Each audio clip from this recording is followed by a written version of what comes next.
Good morning, and welcome to the Virtual Human Twin Experience Symposium. Day 2, for those of you who were not here yesterday for the first day, I know you're going to wait eagerly to see the replay of all the events we happened yesterday. If you were here, you know it was an amazing schedule. We've only been into this symposium this year for half a day, and we've already had 2 weeks worth of content. Now today, we're going to have even more. We're going to spend the entire day going through a little bit of replay of what we did yesterday. I'll just give you a very quick overview. We're going to have a very dense schedule today. Overall, for the conference, you see some of the stats up top. We have 37 speakers over the course of the day and a half. We've brilliant speakers coming from all around the world, covering all aspects of the virtual human twin. This is a unique conference around the world. It's a unique challenge to try to fit in the messages that come from all of the communities that make up the virtual human twin community. I appreciate everyone's contribution. The speakers yesterday, we started off with the word from our executives here at Dassault Systèmes to share their welcome and appreciation for everything that everyone has done to create this community, the future, the change that we're bringing to society by understanding the human body and changing the way healthcare is practiced in the future. We then quickly turned to the voice of the clinician. So we know in the end, it's all about the patient, and they are the front line. So we spent a good deal of time understanding how the clinicians are now putting these tools into practice. It's not theory, it's actual in action. And I think that was incredibly moving for everyone. Again, if you weren't able to join with us yesterday, please look for those replays. They really will be moving to you. And we then looked at a little bit of R&D and then heard a little bit more about what we're doing about training the workforce of the future, innovating startups for the future. Amazing content showing the entire life cycle from the beginning of ideas and innovation, even at the level of undergraduate students, and training them in these technologies from the start of their training so that by the time they're in practice, it's just second nature. And we're already seeing now how after just a short time, all of that's coming in place. So today, we have, I think the stats are here, I think we have 17 speakers over the course of the day. You're going to be amazed. I've been previewing through all the content. My mind is already spinning with the amazing work that we're doing. We spent quite a lot of time trying to organize the agenda in a way that makes sense for you to follow. I will do my best to try to keep us on schedule. So for those of you who, particularly if you're viewing us remotely and need to be track of the timing, I'll do everything I can to keep us on schedule.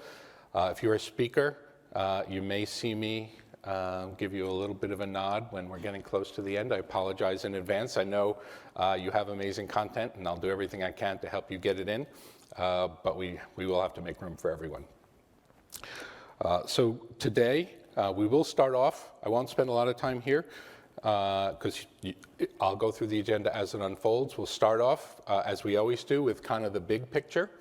We'll be hearing from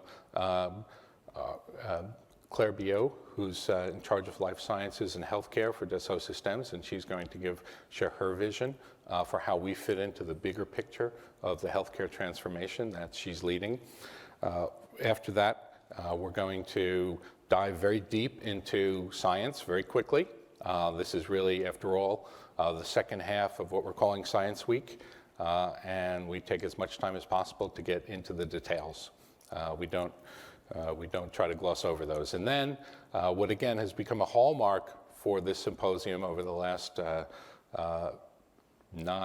I think we've had it in all of them, is the participation, I think maybe not the first, this is maybe the 8th, participation from the FDA and a focus on the regulatory process.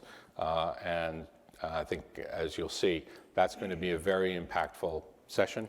After that, we move to what has become I can't remember, someone mentioned the euphoria that seems to be happening in the world right now about the potential for artificial intelligence to be an extension of our own capabilities, using a computer to process information more effectively or faster than we do. Not necessarily better, but faster. And we know when it comes to building virtual twins, to using virtual twins, time is a factor. If you want to get healthcare into practice, we want to get this technology to the patients, we want to be able to use them, we have to do it quickly. And that session, I think, is going to be one of the most memorable parts. You're going to see how much work has been done using artificial intelligence to drive better virtual twins, how to use virtual twins to drive better artificial intelligence, and all of it is providing us with a much better picture of how the human body works. After that, we're going to have a session dedicated to some of the new projects that we're doing, a look forward. At each conference, we kind of go very deep to where we've been and start to work on the different projects that are new and coming online and seeing updates. Yesterday, we heard an update on the Living Liver project that was launched at the last meeting. 6 months later, they're already delivering results. We'll launch a few more projects here today, and those will unfold as the day goes on. So here's the overall agenda for the morning. I won't go through this in detail. All of these agendas are online. As I pointed out yesterday, we're being true to our sustainable aspirations and goals. There are no printed documents here, so it's all electronic. So feel free to jump to the agenda if you want to have a look ahead. I'll try to preview it as we go. Same goes for the bios. In the interest of time, I won't be reading bios. So if you want more information on who the speakers are, please go to the webpage and you'll find all that information. So here's the detailed agenda for this morning. We'll get into, as I mentioned, we'll start with Claire, will set the stage for us, the challenge and her hopes for our community and helping her evoke the transformation that she's responsible for. And then we'll go and dive deeply, in fact, into some really exciting work that are being done in neuroscience. And I think you'll be very excited about that.